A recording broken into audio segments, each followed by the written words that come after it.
నమస్తే అండి. ఇవాళ మిరపకాయలని చల్ల మిరపకాయలు మనం ఎలా తయారు చేసుకుంటామో దాంట్లో ఇంకొక మోడల్ అనమాట ఇది. వాము మిర్చి అంటారు వీటిని. ఇవి ఇట్లాగే వాటిలాగే డ్రైగా అయ్యేటట్టు తయారు చేసుకుంటాం మనం. ప్రొసీజర్ వేరుగా ఉంటుందండి. వాటి కోసము ఇలాంటి డార్క్ కలర్లో ఉన్న మిర్చి తీసుకోవాలి. నేను మీకు దీనికి మజ్జిగ అది అవసరం లేదు. వాము సాల్ట్ కావాలి. ఈ మిరపకాయలు కడిగి ఇట్లా ఆరబెట్టి నీళ్ళు ఏమి లేకుండా నేను తర్వాత ప్రొసీజర్ చూపిస్తానండి. ఇట్లా కడిగి ఆరబెట్టి ఉంచుకోవాలి. మిరపకాయని ఇలా తొడం కట్ చేసేసి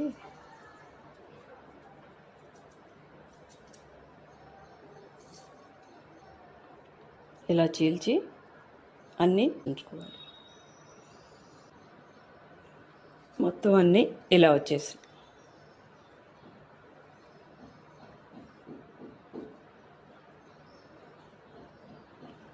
ఇప్పుడు దీనికి సాల్ట్ యాడ్ చేస్తున్నాను.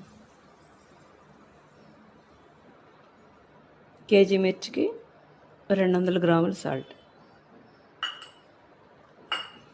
ఈ వాముని మెత్తగా పౌడర్ లాగా చేసుకోవాలి. గ్రైండ్ చేస్తాను ఇప్పుడు.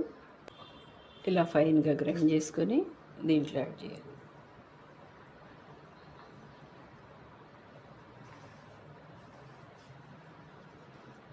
ఇది కూడా కేజీకి 200 గ్రాములు.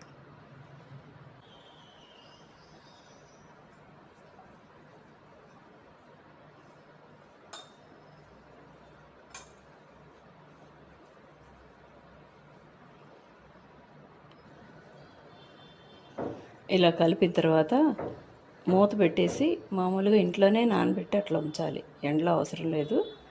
2 పూట్ల కలుపుతూ ఉండాలి.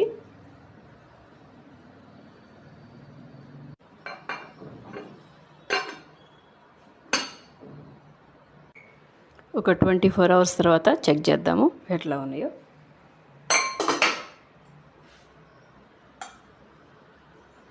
అట్లా అడుగున లైట్గా తడిలాగా ఉంటుంది. ఇవి సాఫ్ట్ అవుతాయి అన్నమాట.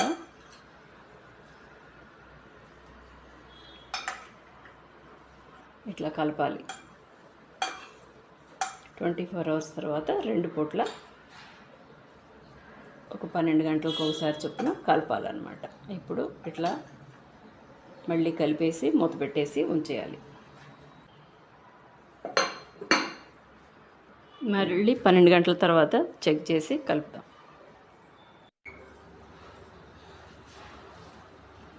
ఇది 3 రోజుల తర్వాత ఇప్పుడు ఎట్లా వచ్చిందో ఇప్పుడు 2 పూట్ల కలుపుతుంటే ఇట్లా డ్రై అయిపోవాలి పూర్తిగా.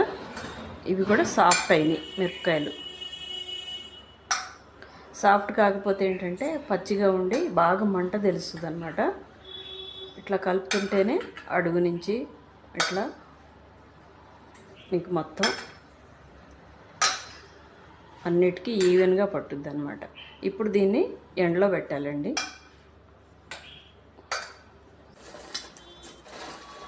ఇలా ఉంటే డ్రై అయిపోయినట్టు అన్నమాట.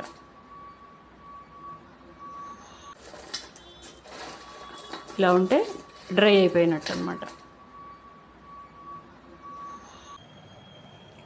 మిర్చి వేయించాక ఇట్లా వస్తాయండి. ప్రతి పీస్కి అట్లా వాము అన్నీ పట్టుకొని ఉంటాయి కదా, చాలా రుచిగా ఉంటుందన్నమాట.